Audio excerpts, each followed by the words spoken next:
నమస్తే నేను చందన welcome to great Andhra ఇప్పటి వరకున టాప్ స్టోరీస్ చూద్దాం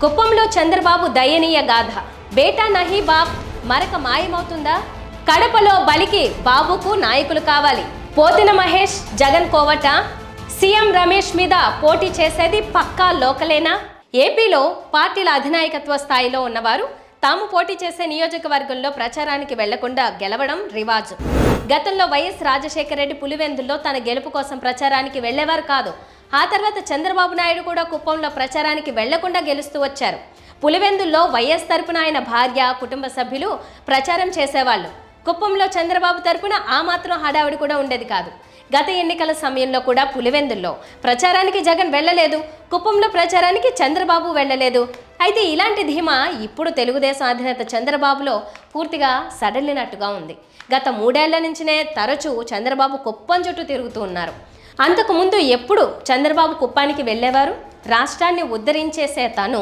కుప్పాన్ని పట్టించుకోకపోయినా గెలిపించాల్సిన కర్మ కుప్పం జనాలిది అన్నట్టుగా చంద్రబాబు వ్యవహరించారు అయితే గత ఎన్నికల్లో ముఖ్యమంత్రి హోదాలో ఎన్నికలకు వెళ్ళినప్పుడు ఎప్పుడైతే చంద్రబాబు మెజారిటీ తగ్గిపోయిందో కుప్పం విషయంలో భయం మొదలైంది ఆ తర్వాత కుప్పంపై వైఎస్ఆర్ కాంగ్రెస్ పార్టీ గట్టిగా కాన్సన్ట్రేట్ చేసింది కుప్పాన్ని మున్సిపాలిటీగా మార్చింది కుప్పం అభివృద్ధికి శ్రీకారం చుట్టింది హంద్రినీవా నీళ్లను అందించింది ఇది చంద్రబాబు భయాన్ని మరింత పెంచినట్టుగా ఉంది దీంతో ఇంకా పోలింగ్కు చాలా సమయం ఉండగానే చంద్రబాబు కుప్పంలో తిరిగారు మరి పోలింగ్ నాటికి చంద్రబాబు ఇంకా ఎన్నిసార్లు కుప్పంలో తిరుగుతారో చూడాల్సి ఉంది వారి అవినీతి అనేది ఏదో వ్యక్తిగత హోదాలో పాల్పడినది కాదు కుటుంబ వ్యాపారంలోని అలవాటులాగా పాల్పడిన అవినీతి అప్రూవర్గా మారినంత మాత్రాన ఆ అవినీతి ముద్ర తొలగిపోదు అదే సమయంలో కుటుంబంలో ఒకరి బదులు మరొకరు రంగంలోకి దిగినంత మాత్రాన కూడా ఆ అవినీతి మరక తొలగిపోయే అవకాశం లేదు రాష్ట్రంలో చాలా అసెంబ్లీ మరియు ఎంపీ నియోజకవర్గాలకు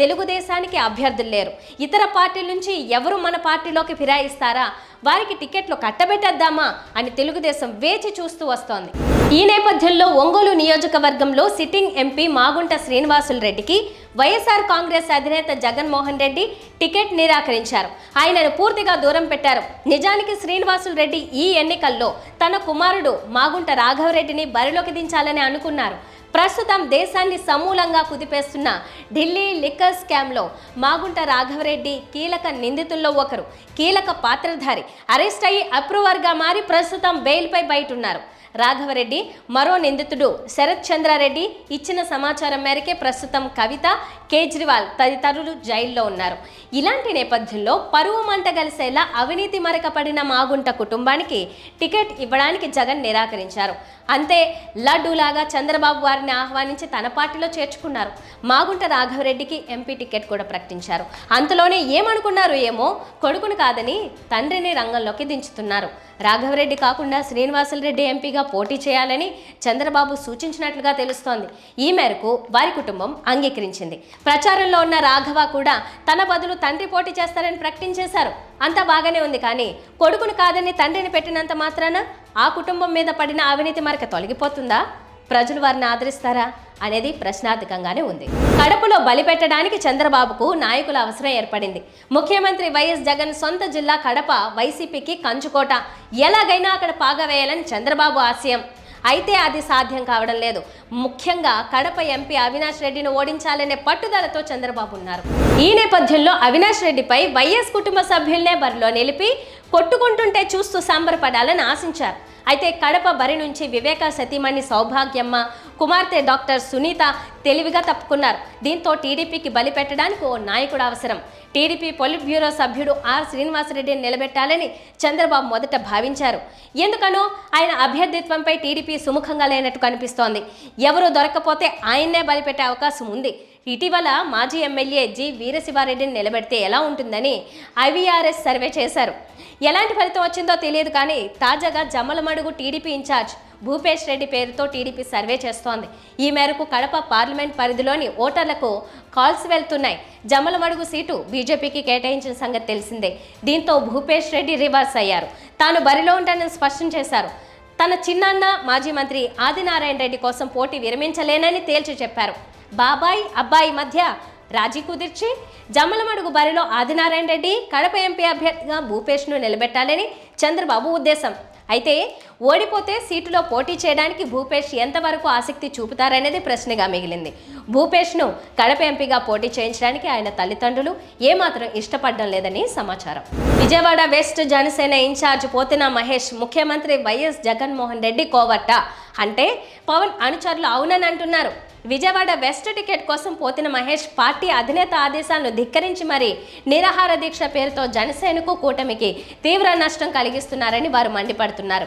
తనకు టికెట్ ఇవ్వకపోతే వైసీపీ విముక్త ఆంధ్రప్రదేశ్కు ఇక్కడే దెబ్బ పడుతుందని పోతిన కామెంట్స్ చేయడాన్ని వారు తప్పుపడుతున్నారు. జనసేనాని పవన్ కళ్యాణ్ ఏ ఆశయం కోసమైతే పనిచేస్తున్నారో దానికి తూట్లు పొడిచేలా పోతిన మహేష్ వ్యవహరిస్తున్నారని పవన్ అనుచరులు ఆగ్రహం వ్యక్తం చేస్తున్నారు. పొత్తును వ్యతిరేకించే వాళ్ళందరినీ జగన్ కోవట్టులుగా భావించాల్సి వస్తుందని గతంలో పవన్ కళ్యాణ్ బహిరంగంగానే అన్నారు. పవన్ కళ్యాణ్ ఇబ్బందులను పరిగణలోకి తీసుకోకుండా వ్యక్తిగత స్వార్థంతో పోతిన మహేష్ బజారుకెక్కి మీడియా ఎదుట పవన్ పరువు తీస్తున్నారని జనసేనాని అభిమానులు మండిపడుతున్నారు. నిజంగా పవన్ పై గౌరవం ఉంటే పోతిన మహేష్ ఆయన ఆదేశాలకు అనుగుణంగా నడుచుకోవాలని సూచిస్తున్నారు. కానీ వైసీపీకి రాజకీయంగా లబ్ధి కలిగించేలా పోతిన మహేష్ వ్యవహరిస్తున్నారని పవన్ అనుచరులు ఆగ్రహం వ్యక్తం చేస్తున్నారు. పొత్తులో భాగంగా విజయవాడ వెస్ట్ సీట్ బీజేపీకి పోయిందని ఆ పార్టీ అగ్రనాయకుడు సుజనా చౌదరి నిలబడతారని తెలిసి కూడా రచ్చ చేయడం చూస్తే జగన్ కోవట్టుగానే చూడాల్సి వస్తుందని వారు హెచ్చరిస్తున్నారు. ఎక్కడో 10 జిల్లాలు దాటి మరెక్కడా సీటు లేనట్టుగా వచ్చి పడ్డారు దిగుమతి సరుకు అని సొంత పార్టీతో పాటు ఉమ్మడి విశాఖ జిల్లా రాజకీయ నేతలు స్థానిక ప్రజలు అనుకుంటున్నారు. సీఎం రమేష్ అనే రాజకీయ నేత సొంత జిల్లా కడప. ఆ కడపకు అనకాపల్లికి లింక్ ఏంటి అంటే ఏమీ లేదు. ఎక్కడ అనకాపల్లి మరెక్కడి కడప? ఉమ్మడి కడప జిల్లాలో ఎంపీ సీట్లు ఉన్నాయి కదా, అక్కడ పోటీ చేయవచ్చు కదా. మరి ఈ వైపునకు రావడం ఏంటి అంటే ఉత్తరాంధ్ర ప్రజలు అమాయకంగా ఉంటారని, వారు ఎవరినైనా ఓట్లేసి గెలిపిస్తారని నమ్మకంతోనే అని సెటైర్లు వేస్తున్నారు. విశాఖ టికెట్ అడిగాను అని సీఎం రమేష్ అన్నప్పుడే ఆయన చూపు ఇటువైపు ఉందని అనుకున్నారు. ఇప్పుడు విశాఖ సీటు పోయింది, ఆ ప్లేస్లో అనకాపల్లి సీట్ వచ్చింది. అనకాపల్లి రాజకీయ చరిత్ర చూస్తే ఎప్పుడు పక్కా లోకల్నే గెలిపించారు తప్ప బయట వారికి తావులేదు అని అంటున్నారు. ఇప్పటికి 15 ఏళ్ల క్రితం 2009లో జరిగిన ఎంపీ ఎన్నికల్లో సినీ ప్రొడ్యూసర్ అల్లు అరవింద్ అలాగే ఒక దినపత్రిక యజమాని కూడా అనకాపల్లిలో పోటీ చేస్తే పక్కా లోకల్ అయిన సబ్బం హరిని జనాలు గెలిపించారు అని గుర్తు చేస్తున్నారు. ఇప్పుడు కూడా సీఎం రమేష్ మీద పోటీ చేసేది పక్కా లోకలే అని అంటున్నారు. అనకాపల్లి స్వరూప స్వభావాలు తెలియవు, భౌగోళిక పరిస్థితులు తెలియవు అని 2009 ఎన్నికల్లో ప్రత్యర్థిగా ఉన్న కాంగ్రెస్ అభ్యర్థి చేసిన ప్రచారంతోనే బిగ్ షాట్స్ ఓడిపోయారు అని ఫ్లాష్ బ్యాక్ని తలుచుకుంటున్నారు. ఈ సమయంలో అందరి చూపు వైసీపీ ఎంపిక చేయబోయే అభ్యర్థి మీద పడుతోంది. వైసీపీ స్థానికుడిని బలమైన బీసీ నేతను చూసి మరీ ఎంపిక చేస్తుందని అంటున్నారు. ఉప ముఖ్యమంత్రి బూడి ముత్యాల నాయుడు పేరు ప్రముఖంగా వినిపిస్తోంది. సీఎం రమేష్ ఓసీ వెలమ అయితే బూడి బీసీ వెలమ అని అంటున్నారు. ఆయనే సరైన అభ్యర్థిగా ఉంటారని అంటున్నారు. ఆయన కాకపోతే మాత్రం వేరే సామాజిక వర్గం నుంచి అభ్యర్థిని ఎంపిక చేస్తారని అంటున్నారు. ఏది ఏమైనా అనకాపల్లిలో ఈసారి ఎంపీ ఎన్నికల పోరు ఆసక్తికరంగా ఉంటుందని అంటున్నారు. ఇవి ఇప్పటి వరకు ఉన్న టాప్ స్టోరీస్. మరిన్ని అప్డేట్స్తో కలుద్దాం. నమస్తే.